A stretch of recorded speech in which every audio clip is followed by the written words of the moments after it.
بسم اللہ الرحمن الرحیم۔ السلام علیکم ناظرین، آپ کا میزبان علی حسین اسکائی نیوز کے ساتھ ایک بار پھر سے حاضر ہوں۔ بڑا دن، بڑی عدالت، بڑا مقدمہ، بڑے جج اور ملزم عمران خان۔ عمران خان صاحب بے قصور ہیں۔ یہ آج کی جو آبزرویشن ہے، آج کی جو سماعت ہوئی ہے سپریم کورٹ آف پاکستان بڑی عدالت میں، چیف جسٹس عمر عطا بندیال صاحب نے اور ساتھ ان کے دو معزز ججز جمال خان مندوخیل اور مظاہر علی نقوی، ان تین ججز نے آج بڑی سماعت کی ہے۔ کیس کیا ہے؟ توشہ خانہ کا، اور پورے کا پورا وہ جو ٹرائل کورٹ کا فیصلہ ہے وہ آج تفصیلاً انہوں نے جج کیا ہے، آبزرویشن کی ہے اس کے اوپر تین رکنی لارجر بینچ نے، اور جو اس میں مسٹیکس ہیں، جو غلطیاں ہیں، ان کو پوائنٹ آؤٹ کیا گیا ہے، وہ بھی میں آج آپ کے ساتھ شیئر کرتا ہوں۔ دوسرا، جو اسلام آباد ہائی کورٹ ہے اس کو بھی ایک الٹیمیٹم دے دیا گیا ہے سپریم کورٹ آف پاکستان کے چیف جسٹس عمر عطا بندیال اور ان کے ساتھ جو دو رکنی ججز تھے، انہوں نے الٹیمیٹم کیا دیا گیا، اس کے اوپر بھی بات کروں گا۔ لیکن بڑی اہم چیز یہ ہے کہ جو سپریم کورٹ آف پاکستان کا یہ جو بینچ ہے، تین رکنی بینچ، یہ 18 دن سے زائد عمران خان صاحب جیل میں، اور آج اس کے اوپر یہ سماعت کرتا ہے، اور 18 دن کے بعد یہ آبزرویشن کرتا ہے یہ بینچ کہ عمران خان صاحب بے قصور ہیں، ان کو پراپر حق نہیں دیا گیا دفاع کا۔ کیسے؟ ذرا میں وہ آپ کو پہلے تھوڑی سی ڈیٹیل بتا دیتا ہوں۔ دو ججز کو آپ جانتے ہیں، تیسرے مظاہر علی نقوی صاحب ہیں، وہ کرمنل کیسز کے حوالے سے بڑے ایکسپرٹیز سمجھے جاتے ہیں، یعنی کہ جب وہ ہائی کورٹ میں تھے تب بھی ان کے سامنے کرمنل کیسز موسٹلی آیا کرتے تھے،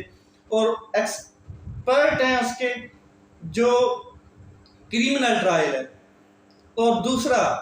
آج سپریم کورٹ کا یہ جو بینچ ہے اس میں بھی وہ اسی چیز کو دیکھ رہے تھے کہ یہ جو ٹرائل ہے یہ کتنی لاجیکل سیٹ اپ میں ہوا ہے، کتنا اس میں پوٹینشل رکھا گیا ہے اس ٹرائل میں۔ یہ آج اس کے اوپر بات کرتا ہوں۔ سب سے پہلے میں آپ کو بتا دوں کہ بادی النظر میں سپریم کورٹ کا یہ تین رکنی بینچ جس کی چیف جسٹس عمر عطا بندیال صاحب ہیں، وہ کہتے ہیں کہ بادی النظر میں یہ جو ٹرائل ہے، ٹرائل کورٹ کا جو فیصلہ ہے، اس کے بارے میں وہ بات کرتے ہیں کہ بادی النظر میں یہ فیصلہ جو ہے یہ بالکل بھی مطلب کیا کہتے ہیں درست نہیں لگ رہا۔ بادی النظر میں وہ کہتے ہیں کہ اس میں بہت سی غلطیاں ہیں، کوئی ایک آدھ غلطی نہیں انہوں نے بتائی۔ انہوں نے کہا کہ اس ججمنٹ کو پڑھنے کے بعد، اس کی تمام تفصیلات دیکھنے کے بعد،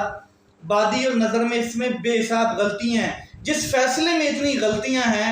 اس فیصلے کی بنیاد پر عمران خان صاحب کو اٹھا کے جیل میں پھینک دیا گیا، اندازہ لگا لیں۔ اور یہ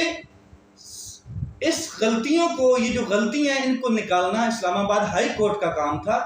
اسلام آباد ہائی کورٹ کے پاس یہ چیزیں گئی بھی تھیں ایک بار، اور انہوں نے ریورس کر دی اسی جج کے پاس، پھر دوبارہ فیصلہ بھی گیا اور پھر دوبارہ ریورس کر دیا گیا، کچھ 7 پوائنٹ دیے گئے، اور جو فیصلہ تھا اس کو اٹھا کے اسلام آباد ہائی کورٹ نے ردی میں پھینک دیا۔ لیکن پھر بھی ان تمام چیزوں کو سائڈ پہ کرتے ہوئے، تمام وہ جو کیا کہتے ہیں بیچ میں ریلیف تھا یا جو قانونی تقاضے تھے ان کو سائڈ پہ کرتے ہوئے، ہمایوں دلاور صاحب جو ہیں انہوں نے پھرتی سے، تیزی سے، سپیڈ سے، ریپڈلی، جتنی مرضی سپیڈ کر لیں، 120 سے کیا 200 سپیڈ سے، ایک ہی دن میں 2 بار موقع دیتے ہیں۔ کہتے ہیں کہ ہم نے ایک دن میں 2 بار موقع دیا ہے عمران خان صاحب کو صفائی پیش کرنے کا، ان کا دفاع کرنے کا حق دیا ہے۔ ایک ہی دن میں 2 بار کیا حق دیا ہے، اور فیصلہ سنا دیتے ہیں۔ اب آئیں جو غلطیاں ہیں وہ کیا ہیں۔ ایک تو ہمایوں دلاور کی عدالت نے انصاف مکمل نہیں کیا، مکمل انصاف کے تقاضے پورے نہیں کیے۔ یہ 3 رکنی بینچ چیف جسٹس کی سربراہی میں یہ آبزرویشن کر رہا ہے۔ دوسرا سنیں، دفاع کا مکمل حق جو ملزم کو ہوتا ہے، جس کے اوپر الزام لگا ہوتا ہے، وہ دفاع کا پورا حق نہیں دیا گیا کہ عمران خان صاحب اپنے دفاع میں کچھ کہہ پاتے یا کچھ پیش کر سکتے، کوئی حق نہیں دیا گیا۔ تیسرا، گواہان کو پیش نہیں ہونے دیا گیا اور نہ ہی عدالت نے ان کو نوٹسز جاری کیے، کیونکہ یہ ٹرائل چل رہا تھا۔ ٹرائل کورٹ میں تمام، اور خاص کر کے کریمنل جو ٹرائل ہوتا ہے، کریمنل ٹرائل میں تمام گواہان کو سننا ہوتا ہے۔ یہ مظاہر علی نقوی صاحب نے ریمارکس بھی اس کے اوپر دیے کہ اگر آپ کے سامنے ہیر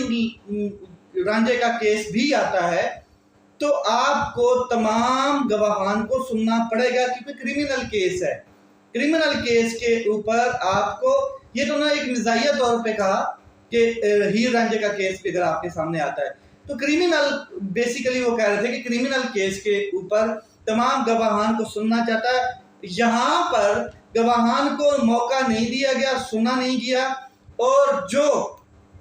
ایم ایس یعنی کہ ملٹری سیکٹری وسیم چیمہ صاحب، بریگیڈیئر وسیم چیمہ صاحب، جن کے بارے میں عمران خان صاحب نے کہا کہ میرے تمام تحائف کی ڈیٹیلز اور جو خرید و فروخت کا معاملہ ہے وہ ایم ایس ملٹری سیکٹری جو تھے میرے بریگیڈیئر وسیم چیمہ صاحب، ان کے تھرو ہوا ہے، تو کسی گواہ کو بھی عدالت نے نہیں بلایا۔ یہ 3 رکنی بینچ اس کے اوپر متفقہ یہ چیزیں کر رہا تھا۔ جسٹس جمال خان مندوخیل خان جو ہیں یہ اپنی رائے الگ رکھتے ہیں، مگر 2 جو معزز ججز ہیں انہوں نے بالکل اس فیصلے کی دھجیاں اڑا کے رکھ دیں اس آبزرویشن کے بعد کہ عمران خان صاحب کے اوپر جو یہ چیزیں کی گئی ہیں یہ بے قصور ہیں۔ اور آگے جو کہا گیا، الٹیمیٹم دیا گیا، وہ ذرا سنیں۔ بڑی عدالت کی جانب سے الٹیمیٹم دیا گیا، کل 1 بجے تک عدالت جو ہے اسلام آباد کی بڑی عدالت، اسلام آباد ہائی کورٹ، جسٹس عامر فاروق صاحب جو چیف ہیں وہاں کے، ان کو کل 1 بجے تک موقع دیا گیا کہ آپ اس کے اوپر فیصلہ سنائیں، جو درخواستیں آپ کے اوپر لگی ہوئی ہیں، جو وہاں پر آپ کی عدالت میں لگی ہوئی ہیں، جو بھی فیصلہ سنانا ہے، جو بھی، تب تک ہم انٹروین نہیں کر رہے، تب تک یہ بینچ، سپریم کورٹ کا بینچ انتظار کرے گا، انٹروین نہیں کرے گا۔ آپ اس کے اوپر اپنے معاملات سیدھے کریں۔ کل 1 بجے تک ٹائم دیا گیا ہے، اور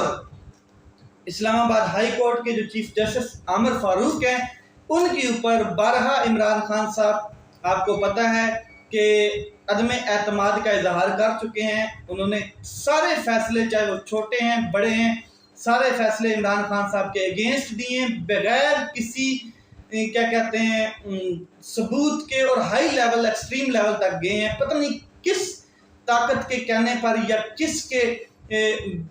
بہکاوے میں آ کے یا کیوں اتنا لمبا وہ گئے ہیں، حالانکہ آئین اور قانون کے مطابق ان کو اپنا کنڈکٹ سیو رکھنا چاہیے تھا۔ اب پورا پاکستان دیکھ رہا ہے کہ ان کا کنڈکٹ مشکوک ہو چکا ہے۔ کیوں کہ عمران خان صاحب نے سیدھا ٹکراؤ لیا ہے، اور عمران خان صاحب نے ایک درخواست سپریم کورٹ آف پاکستان میں جمع کرا دی ہے کہ جو عامر فاروق صاحب ہیں ان سے تمام میرے کیس وڈرا کرا کر کسی اور کو ٹرانسفر کیے جائیں، بھلے ہی اسی عدالت میں، اسی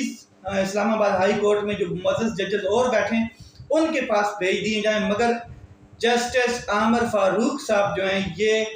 بالکل، ان کے جو فیصلے ہیں یہ جانبدار فیصلے ہیں، غیر جانبدار فیصلے نہیں ہیں۔ آئین اور قانون کے مطابق یہ فیصلے نہیں دے رہے ہیں، اور یا پھر آپ میرے فیصلے لاہور ہائی کورٹ میں بھجوا دیں، ٹرانسفر کر دیں، یا میرے کیسز پشاور کہیں پر بھی ٹرانسفر کر دیں، مگر ان سے خدا را نکالے جائیں میرے کیسز، کیونکہ انہوں نے رستہ روکا ہوا تھا۔